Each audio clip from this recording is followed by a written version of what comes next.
Hello everyone and welcome to another edition of Classic Elite Reviews. My name is Tony with the ClassicElite.com Retro and Modern Video Game Podcast. Today we're reviewing the game Inotia 3 Children of Carnia.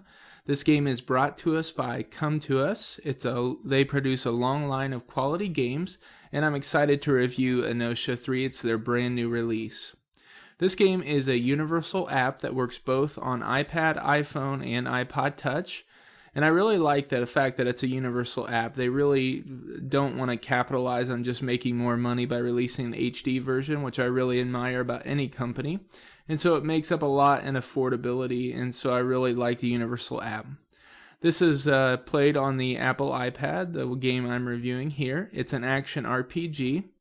You play as Lucia and Amelia. You are two young children as partaking in the coming of age ceremony, and you start the long adventure of living out their destiny. Now, the very first part of the game that you play is in black and white. You play your character Lucia, who is imagining or dreaming himself to be in the future where he's rescuing his sister. And so, as a lot of RPG stories, it kind of starts out looking into the future, and then you start out as a level 0 character building up and playing out your destiny. This game has very nice graphics, colors, and level design. I'm really impressed with the anime characters that they use. They have a lot of modern appeal, and it really makes you feel like you're part of their story, which is kind of nice. It is a traditional 16-bit RPG style game, and that's never a bad thing. I grew up playing these types of games, and it has a nice appeal to multiple generations. I think anyone, from my age on down, pretty much any generation is going to really enjoy playing this type of RPG game. As far as the controls go, I'm really happy with the controls. I've struggled some with other touch-based RPG controls on the iOS devices, but these controls are very responsive. The speed of the game in other RPGs is a really big problem, and in this game the speed is just about perfect. I didn't have any issue playing through this game. It feels like the 8 directions move nicely on the D-pad, and all the buttons work really responsive and well. So I was really happy that Come To Us focused a lot on the controls, and you can really tell that when playing this game.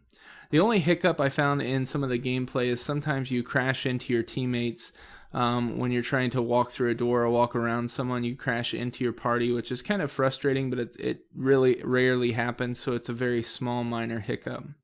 As far as gameplay and depth go, this is what I'd call a casual action RPG, but I mean that in a very good way because it works well on portable devices. Some RPGs, the depth outweighs the experience, and this isn't the case in this game. Although it has really good depth, you're not spending tons of times excruciatingly updating every small little minor detail of an RPG. It automatically levels your character up, but yet it gives you control over your skills, equipment, and armor, which you can distribute across your party any way that you see fit. So I really like the fact that it automatically levels you up, but gives you control of a good part of the game, which is in my mind how any good RPG should be.